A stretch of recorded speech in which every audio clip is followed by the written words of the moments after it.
Pergerakan anggota militer Volodymyr Zelensky baru-baru ini dibatasi oleh serangan dari anggota militer Vladimir Putin.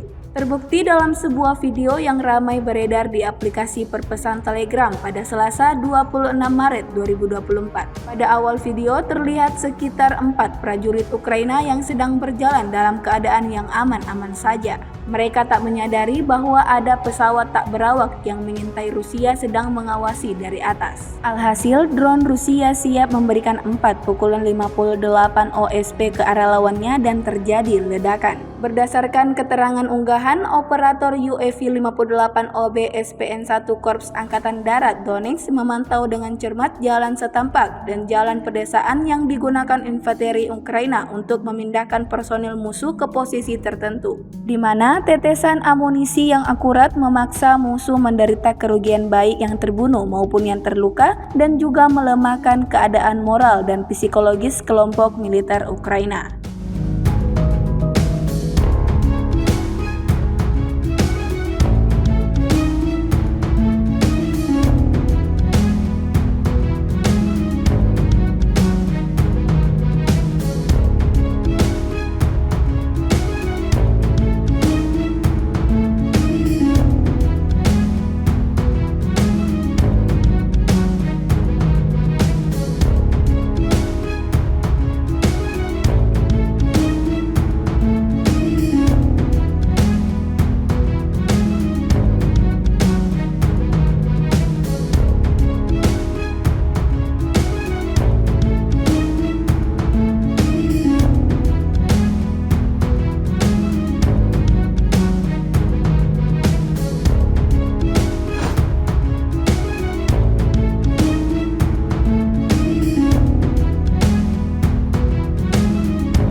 Download Tribun X sekarang, menghadirkan lokal menjadi Indonesia.